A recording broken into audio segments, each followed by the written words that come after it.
Welcome to Documentary First, an inside look at a documentary filmmaker's journey. I am your host, Josh Lindsay from the Movie Proposal Podcast. And with us is our documentary filmmaker, Christian Taylor. Hey there, Josh. Good job on that new intro. No, I almost said first-time filmmaker. I know you did. It almost came out. And there is no Jason Rugg today. He forgot to pay his internet bill, so he cannot join us. But in his stead, we have the music man himself, Jeff Kurtenacker. How's it going, Jeff? Hello. Doing well. Awesome. And then also with us is our sound guy, Jason. Hello, Jason. Hey. Jason, who doesn't even look like himself because he has longer hair than Elsa on Frozen. I'll take your word. I don't get the reference, but You haven't seen Frozen? Well, yeah, everyone's seen Frozen, but long hair is long hair, isn't it? That's true. It is. Go watch Frozen, Jason. Length of hair. It's longer than Jeff's hair. Ding! That's low-hanging fruit, but I'll take it. If you're not watching this, if you're only listening, Jason's hair is down to his chest, and Jeff has none. It's all on his face. So. Yeah. So, all right, we want to talk about the short film Grueling Glory today. But before we do that, Christian, do you have a film update for us? I do. Something actually very exciting. So thanks to Michel Coupé, our co-producer in France, and Flavie Poisson, one of our reenactors and PAs that worked on the film, we now have, I think, 3 extra screenings in Normandy during the D-Day week. So we have a very special one on June 2nd, where we're going to have cast and crew and sort of a little party with that.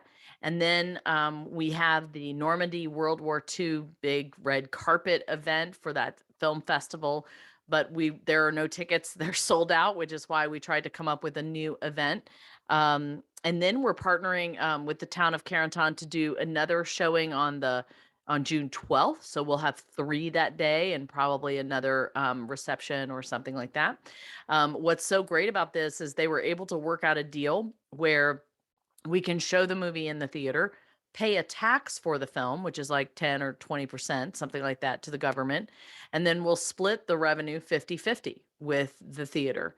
And they're going to do all the marketing for us. So I think it's a pretty sweet deal. A lot of people there will be able to see the film that they were in. So that's amazing. Hopefully there are some people on Patreon. There's at least one supporter who has paid the high rate in order to be able to go with us to Normandy. So I'm going to reach out to her this week and see if she's interested. We're so thankful for her contribution and would love to have her with us. So yeah, that's the big exciting news this week is we'll start planning that for that trip and figuring out who can go over there with us. And because we were going over there, I also realized this week we had talked about The Brave Dutch and The Brave Dutch being submitted to Netflix to get funding. And one of the companies that looked at The Brave Dutch, Disney, wanted a sizzle reel. Well, of course, we don't have a sizzle reel for The Brave Dutch. That would involve me spending a lot of money to do that. And we don't have that at the moment. And so we have this other project, Carentan, Unlocking the Key to Liberty. And it dawned on me that we could conceivably shoot a short sizzle reel while we're there this summer. In fact, we can probably put a lot of it together even before we go from the footage that we already have. Tom Rice, one of the veterans that's in Grueling Glory, is also going to be there again. I think he's 101 maybe. So we'll be able to interview him. He was actually at the Battle of Carentan around La Barquette. So he can walk us through the fields and talk to us about what he did. And we can interview Denis Vandenbrink, who's the, noted historian about this battle. So talking about low-hanging fruit, this is one of them where we will already be over there. There's a lot of stuff where, individuals are paying for themselves. So hopefully we can shoot some new stuff and create a sizzle reel. And that's already given us a lot to talk about and, some exciting creative stuff to do. So that's where my mind's been this week, sort of balancing all of those projects and figuring out, what's coming up next. And yeah, still no news on Netflix or anyone else watching The Girl Who Wore Freedom. So we're still waiting for somebody to weigh in about that. And yeah, we haven't heard back about The Brave Dutch on that pitch either. The good news is I did talk to Virgil Films, and they are interested in the Carentan, Unlocking the Key to Liberty documentary. So that was exciting. We just have to get a sizzle reel and put a pitch packet together. So there you go. This sizzle reel makes me think of when it's kind of like the thing, we're like, hey, we'd love to hire you, but you need experience. And you're thinking, well, how can I get experience if someone doesn't hire me? And like, hey, we want to see this film, but you need a sizzle reel. Like, well, someone needs to pay us something. But the good news is often some of the best work comes out of restraints. So when you are limited in funding or time or resources, that's where you get creative, and you've already figured out a solution more or less to create a sizzle reel and on the cheap, and it'll be exciting to see what comes of it. Yeah, I mean, when I was talking to Virgil Films, the sizzle reel qualifications is really what I was asking them about, because I got this idea of like, well, we already have a lot of sunk costs. We're already going to be over there, and the reenactors love doing stuff and don't charge us for that. And so, all that's kind of already in place. So I wanted to know from Joe, okay, what does this sizzle reel need to look like? And what he told me was that it needed to be 3 to 5 minutes in length, and it needs to show the arc of the story. The people watching the sizzle reel, let's say it's Netflix, they really want to see what we can do. They want to see the style of filmmaking, and they want to see a polished piece so that they know what they're investing in. And it makes total sense. I just began to realize that we could get a lot done. We already have a lot of archival photos and videos about the Battle of Carentan. We already have some interviews of people that live there. We have a lot in our possession already to work with. And the rest of it really wouldn't cost us anything, interviewing people and stuff like that. So I'll have to put a team together. So I do have to figure out who the DP will be. I have to figure out who, I would love to take Jason Hoban back over there with me, but I doubt I can entice him. He's certainly going to do the sound design, and Jeff will do the score. So of course you guys are completely welcome to come. We'd love to have you. I'd love to go. Yeah, I'll do it. Great. This summer. I mean, here's the great thing. If you do go this summer, you guys, I mean, you'll be a part of this really big film festival. And Jason, you have not been to one film festival with us yet. So Not what yet. better one to go to in Normandy? That's a fair and valid point. I would love Also, to. Delta is chartering a flight to go over there for people on the team. Is that a private jet? What? Let's do it. All right, I'll do it. All right, you're in. Wait. What does that mean? So, we're partnering with Delta. They were super excited about the film. They love supporting veterans. So they have decided to charter a flight from Atlanta to Deauville, which is in Normandy. It's not even Charles de Gaulle. So they're getting us all the way pretty far out. The night before, on March 31st, they're doing an honorary dinner to honor these World War II veterans. So we're partnering with the Best Defense Foundation, which is headed up by Donnie Edwards. And, he's the one that's really sponsoring a lot of the veterans. So we're going to do a dinner on the 31st. And then we're going to fly over on June 1st. And Michael Strasberg, whose grandfather is in the film, will be one of the pilots because he works for Delta.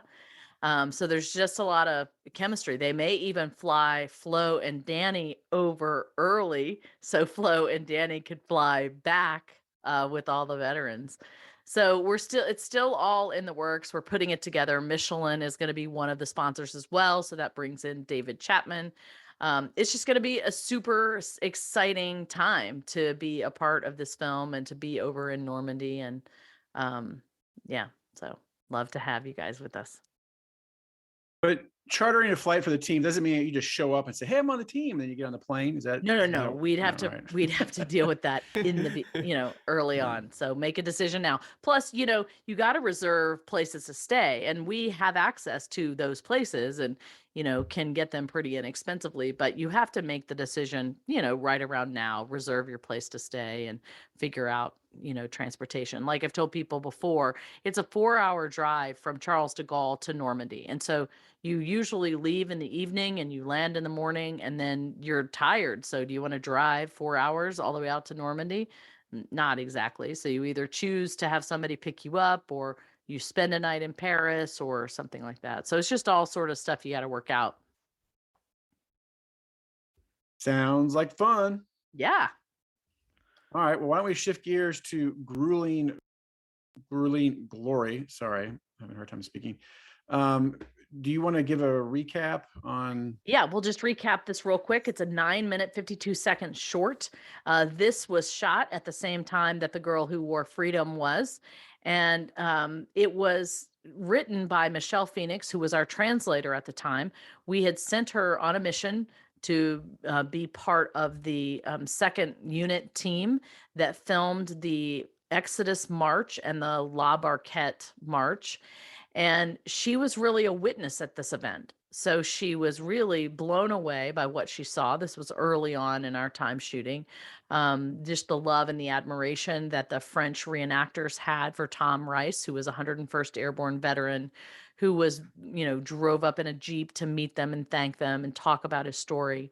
And so she wrote this blog post. I thought it would make a great little short. And I had talked to the team about kind of continuing to work to kind of keep our skills honed and, be able to be on the festival circuit and to give us another credit. If we were able to win awards, it would just be adding to our collection of awards as a team. So, we're young filmmakers, and we're all wanting to, build up our resume and add to what we can do. And I thought this would be some low-hanging fruit for us. But it did entail finding new footage. We used some from The Girl Who Wore Freedom, but we had to dig around and find new footage to go along with stuff. We needed a new score, and then Jason had to make it all sound fabulous. Bill Ebel was supposed to be here today, but got pulled away for another thing. He could talk about sort of the editing behind that, and maybe we'll have him on another time. But Jeff, why don't you do a little bit of talking about the score and what you did to create that, and then we'll talk to Jason about how he kind of put everything together. Yeah, I will say the process was different, much different and much faster than The Girl Who Wore Freedom, right? The Girl Who Wore Freedom was years in the making.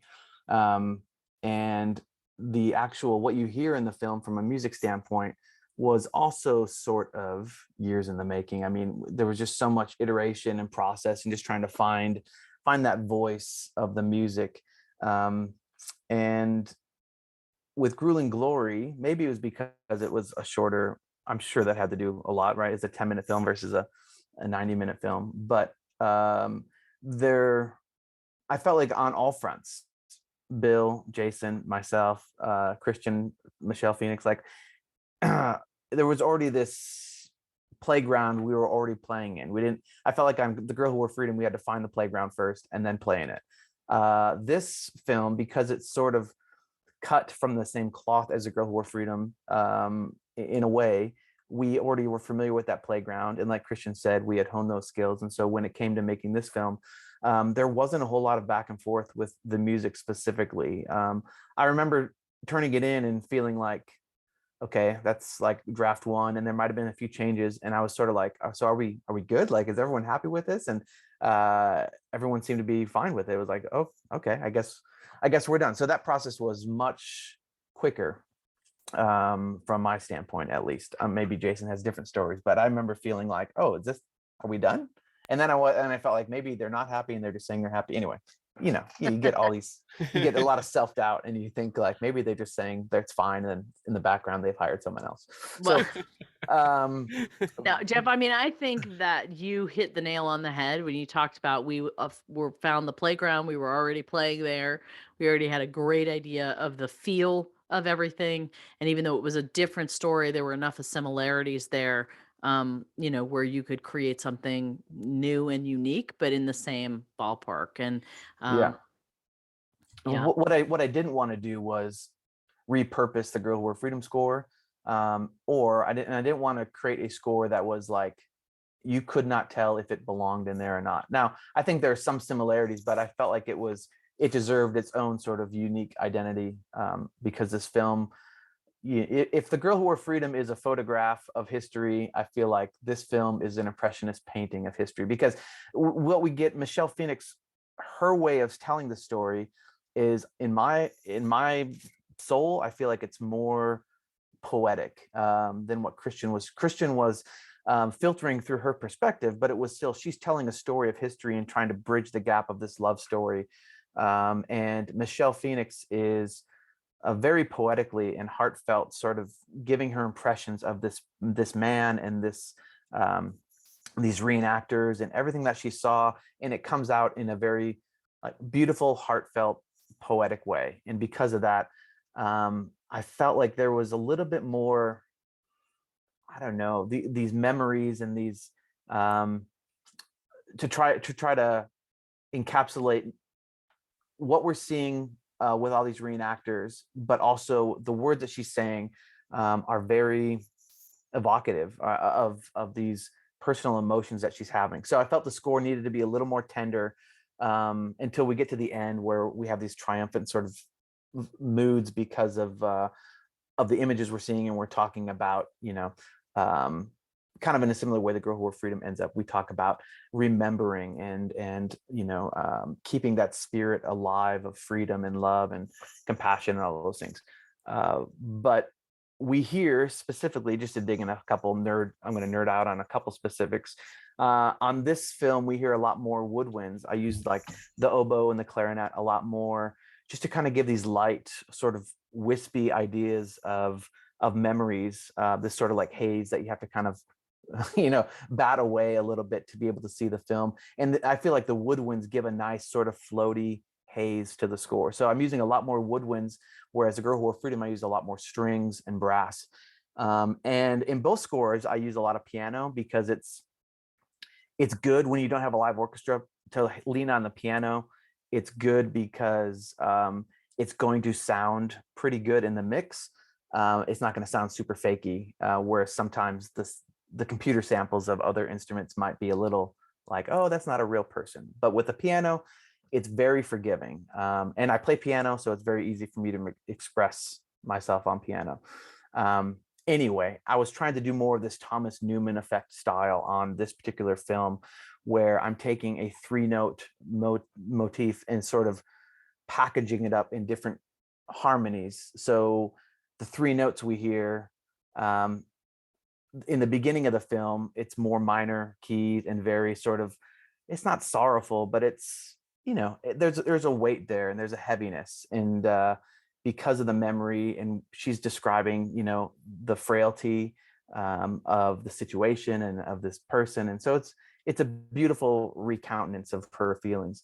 And then later I can package those same 3 notes in a more triumphant chordal setting and harmonic setting, that we feel like it's all familiar material that we've heard throughout the film melodically, but now I can give it to you in a way that feels like, oh man, all right. Now I feel uplifted and like there's hope and joy and those kind of feelings which we want to end on. So so for me, that was kind of my approach. And I don't know.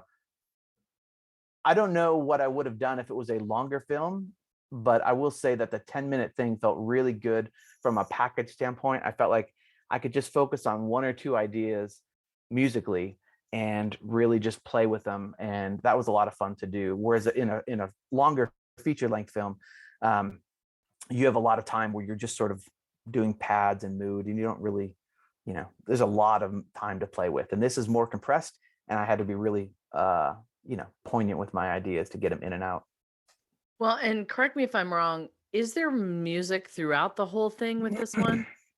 There is, I think, a very I just watched it actually, and I felt like in the very beginning, either the music is really low intentionally, or I did drop out for a bit. But it is pretty much wall to wall music from what I could tell. And so, but the nice thing is there's a lot of space in some of these moments of music, much like the Grahor Freedom, where we hear these chords and it sort of shifts slowly and there's space in there. But what we hear a lot in Grueling Glory is these kind of low percussion hits too. Right in the beginning of the film, we get this kind of like low bass drum and snare drum and these boom, boom, boom, and it kind of these sort of distant war drum kind of feelings. Again, that history echoing through the years kind of vibe of these military men, and that played a really important role as we have this footage from the reenactors or archival footage being able to use the percussion in that way. Yeah, I think too, you're right. There's a real difference between the way that Michelle Phoenix saw and wrote what she saw and what I did. Mine's much more of a cinema verite, personal discovery kind of experience. She's a writer. And so in her mind, she writes this very rich, um, woven together, well-written piece that she reads. So it is a very different film. I thought, as always, your music was very thoughtful and took that into consideration. Um, it is a memory, it's a memory, and I thought you did a good job complimenting that. I do think it's very interesting that we did our feature and then we just did a short. Typically on these film festival circuits that I've been on, everybody does the short as proof of concept for the longer feature that they want to do. We just, we'll do it backwards. Why not? No reason to start being traditional now. Exactly. Yeah, I want to jump in and say that I approached this the same way, where the documentary it exposed us to this event that's happening in Normandy and all throughout France. And so if you didn't know that this was happening, this is a great exposure. So this is great that it happens first. And then Michelle tells you the story on a, more poetic or romantic, as if, okay, you've learned about what's happening, and then you get to kind of be there emotionally through Michelle's writing. And when I watched it again today to be ready for the podcast, and I teared up, and because I got to see a lot of these events in person, and I just was able to go back there and feel those powerful moments. And that's how I approached the mix, the sound design, and the way that I treated the narration.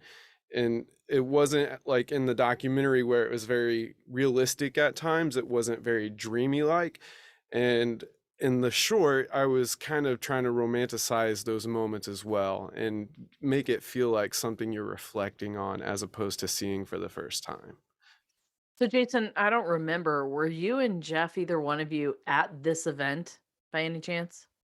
I wasn't with Michelle that day, but I do want to say at some point we crossed something. I do remember seeing all the soldiers march. I just, they cover quite a bit of ground, so I can't remember where, but I went to the bakery that's in the shot when they're marching through Carentan, but I was not there on the day that happened.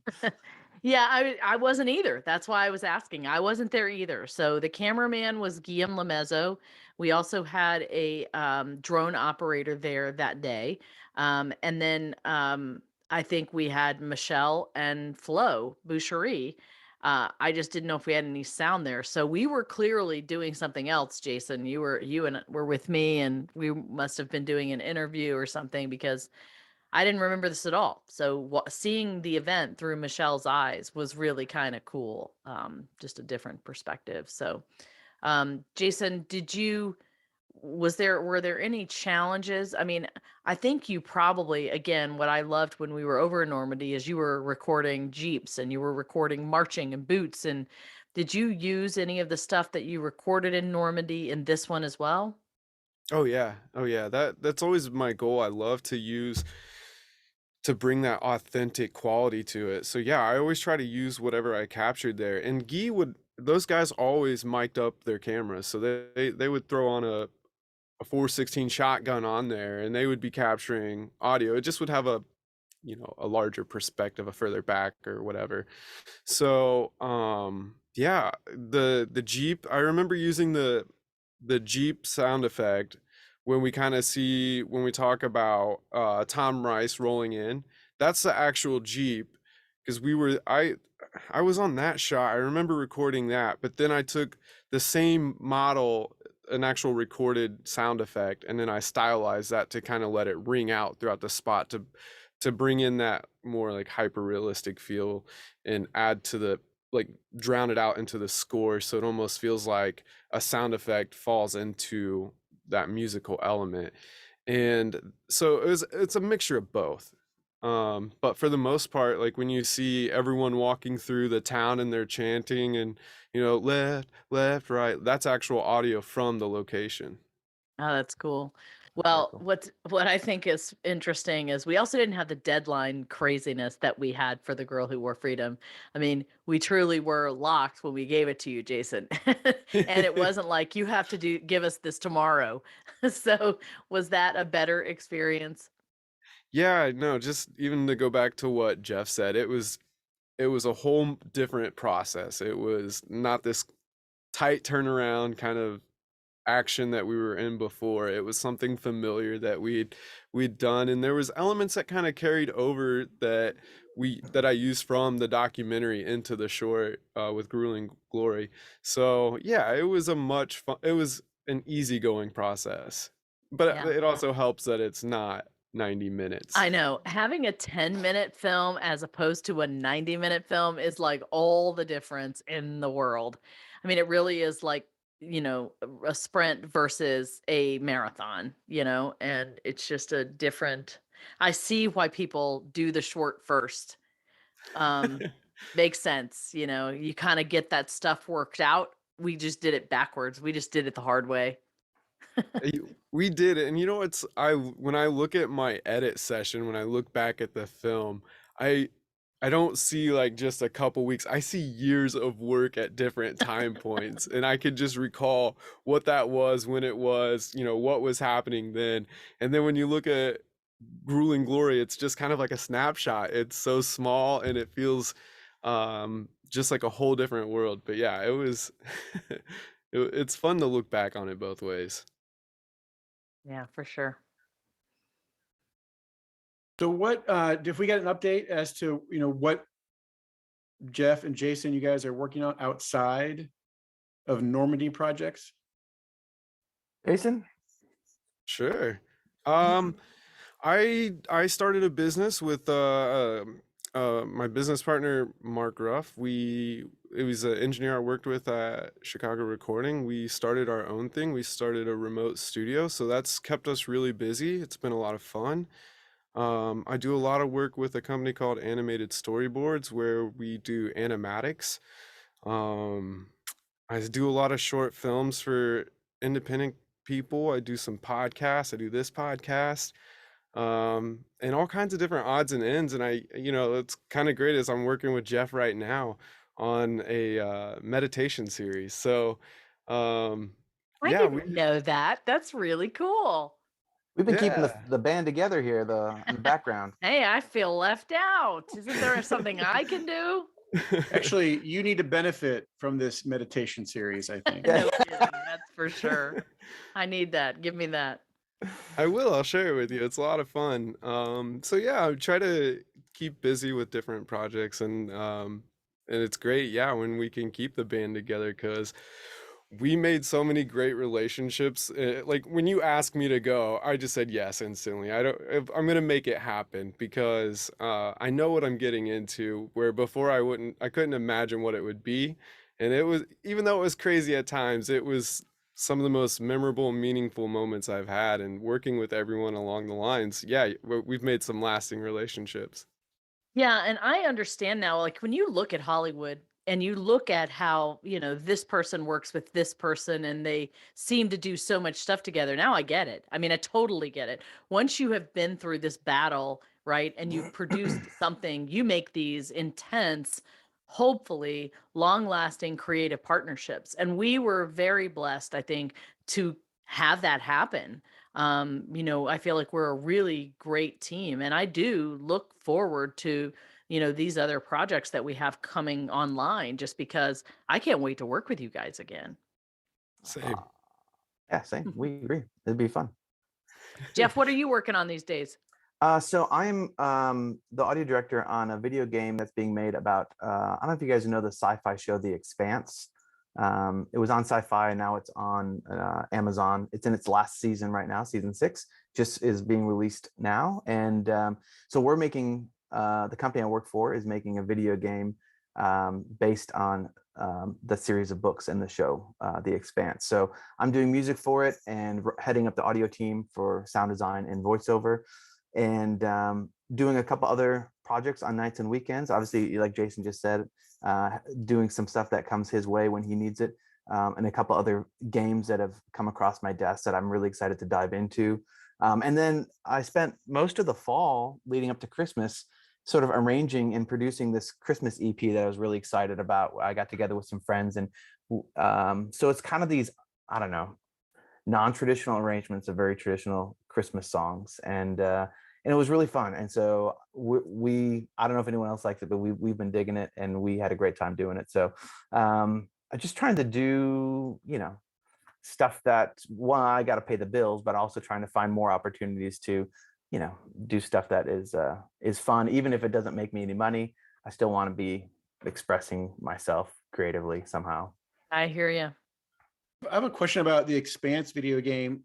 I mean, obviously the show had music in it already. With the video game, are you asked to duplicate that? Sound similar, or use the same stuff? Yeah, so they haven't asked us. Elcon is the people who have the rights to the show. And in an interesting twist, I was expecting them to say, use the theme and use this stuff from the show. But they, I guess, do not own the rights to the music for the show, which I think they would, but I guess it wasn't a work for hire agreement or something. So they can't tell us. They don't have the authority to say, use this or use this theme. Even in the announcement trailer, we just released in early December to announce that we were making the game.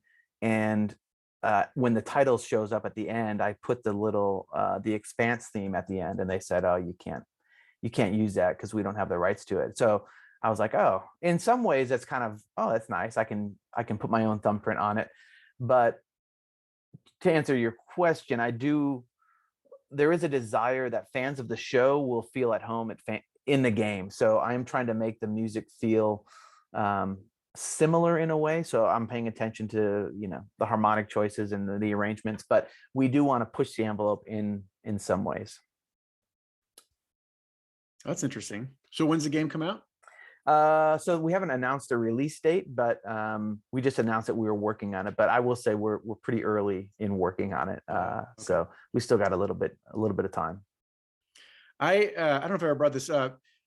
I recruited a young woman to work with me, and her dad wanted to check out the company and everything. So he actually came in for the interview, which was interesting. And it turned out he is famous in the world of video soundtracks. He did the Halo soundtrack. Oh, is this Marty O'Donnell? What's the name again? Marty O'Donnell? I think that's it. He also did like the Flintstones vitamin, didn't he? That one I'm not aware of. That's how. But like this is a guy that would, at Comic-Con type conventions, for video games, like people come to get his autograph and pictures. And I'm not in that world, so I had no idea. I'm like, oh, that's cool. But it's a whole other, that could be you, Jeff. You could be people wanting pictures and autographs because of the Expanse video game soundtrack. It would be unbelievable. I don't see it happening, but it would be great. But, I do see people really engaged with you on Twitter about the WildStar game. Apparently tons of people love. Yes, they loved that. I just shut down my Twitter account, but they do love, Wait. Why'd you do that? I just couldn't take it. I would get so, I mean, this is a whole nother podcast. I would just get so depressed and so emotionally unstable by going on Twitter. I felt like for my mental health, I just had to like stop. I Because just want to applaud you. I'm applauding Jeff. Right comparison now. is the thief of joy, is what I'm told. And I just could not get over that hump. Oh. Some people handle it really well. Let's I'm not just one say of those that one people. more time. Comparison is the thief of joy. I like that. Yes, So true. It's been worded, I think, different ways, but my wife has told me that for the years, and it's so true. I go on Twitter and I see everything that people are doing that I'm not doing, and then I just am depressed for like a week, and I feel like it's just not healthy. Anyway, so the Wildstar soundtrack had definitely a sort of a cult following. Even the people, not just the soundtrack, but the game itself had a cult following. Not enough of a following to keep it up and running, unfortunately. But yeah, it's that's been a huge, I don't know, source of inspiration, I guess, for me, is when people who love that soundtrack will reach out or just say, you know, how much they loved it. That's awesome. That is awesome. Very cool. All right. Well, very exciting stuff. So the short film, Christian, what else do we need to talk about Grueling Glory? Anything else?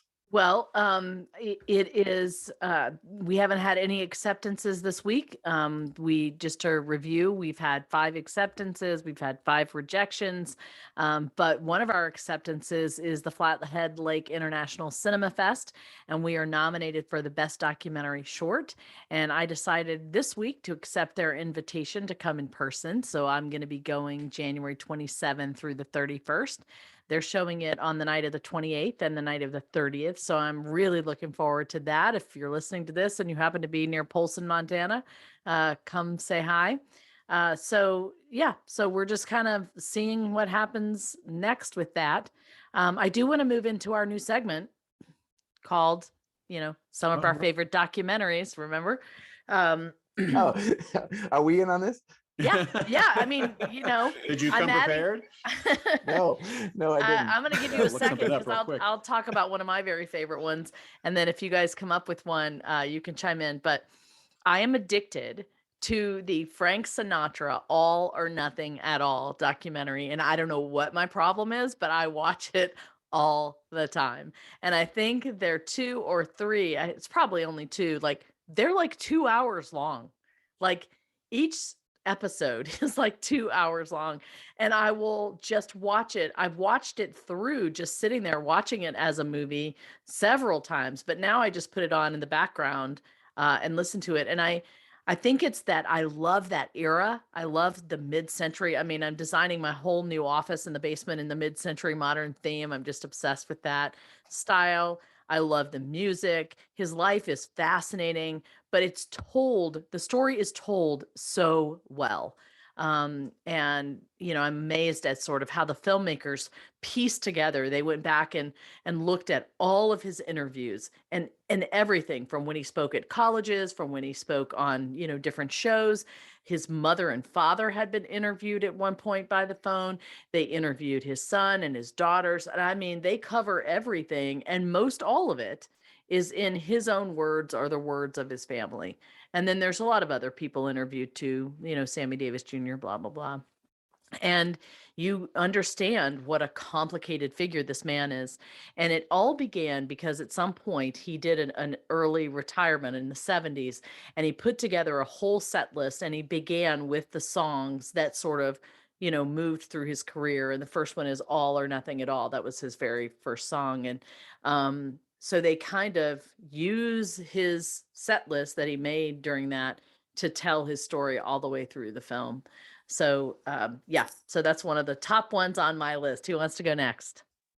I saw that, by the way. Yeah, it was very good. You thought it was good too? Yeah. Yeah. And I'm not even a huge Sinatra fan, so. How'd you like the music? I mean, it sounded like Frank. Yeah. I'll say something real quick. This is not a documentary, but it's based on a true story. It's the HBO Max limited series Landscapers. I've not heard of this. It's about a married couple who are found. They tell you up front they're in jail right now for murdering her parents, and they to this day claim their innocence. But they tell the story, and it is so creative because it's a mixture of drama and comedy. They break the fourth wall, and it goes from being a film to being very much like a play. And the actors are like, well, stage scenes, like they're doing a flashback. Well, this is what happened. Well, no, go over there, stand over there. Like, it totally weaves in and out of these worlds of reenactment and play, talking to the audience, a serious crime drama. So creative. The actors are phenomenal. Landscapers. I'm only halfway through it and I can't get enough of it. That's awesome. All right, you're up, Jason. I just finished, and I'm not sure if I mean, I believe it's a documentary, Get Back, the Beatles documentary on Disney Plus. Is it good? It's on my list. It's amazing. I wish I was more prepared to give everyone credit that made this happen. Peter Jackson's behind it. The Beatles had stopped touring for like 2 years at this point in the documentary, so they're getting back together, putting some music together. They were going to do a TV show, and just so that they're tracking all of this, and they're following this all along with the Beatles, and you can see them working on music and trying to pull off this type of performance. I don't want to say too much if you haven't seen it, but it gives you like a really good insight into the band. You get to see them for who they are. You get to see what it was like for them to work on music together, and it's just it's amazing. And when you talk about sound engineers and recording engineers, you get to see all of those people around with the band, so you can kind of see how much it takes to make something like this possible. And you get to see those other talents. You get to see them thinking about mic position and technical things. And back in the late 60s, right? So this was a whole different era, 70s. And yeah, I get to see some of, like, George Martin is one of my heroes. I just, what he was able to accomplish with the Beatles is amazing. So you get to just actually see their personalities and who they are. And it's great. The episodes are pretty long, but you get this kind of, you get to hear what some of your favorite Beatles songs sounded like before they were finished. That is awesome. That's cool. That's awesome. Have you watched Thank McCartney that 3-2-1 on Hulu with Paul McCartney and Rick Rubin, Jason? No, I have not. Oh, you would like that too. They're basically Rick Rubin, who is one of my heroes. He, a producer, he and Paul McCartney sit down and they go through songs, and they have the masters there. So they bring up the bass track or they bring up the vocal, and they really start. And Paul McCartney will say, "Oh, I was trying to do this on the bass, or I really was influenced by it." It's pretty fascinating. Again, I'm not a big Beatles guy, much like Frank Sinatra, but I thought it was great. So you would like it. So what is that one called? I think it's called McCartney 3-2-1. Interesting. I'll check it out. That's on Hulu. Yeah. Well, since we're throwing out bands, one of my all-time favorite one was the documentary about the Go-Go's. Yeah. Jeff and I have talked about this before. That sounded great. I was in a coffee shop, but I'm sure it was amazing. Jeff and I were supposed to go together. And so we had it all planned out. We were going to go together, and we drove over there. We're going to park the car and run in. And of course, the Sundance, we can't park the car. So Jeff kindly let me go in. I got to meet and talk with the Beatles. I mean, the Go-Go's. Oh, wow. Yeah, the Beatles. That was a magical thing. Yeah, it was phenomenal. It was a great documentary. Soundtrack of my senior year. So. That's awesome. Right. So if you want to, go on ahead. Okay, because I don't have to. I don't know if these are my favorites, but recent ones. I will say one of my favorites in recent years was the documentary on Muscle Shoals. And I don't know if you guys have seen that. Muscle Shoals, Alabama.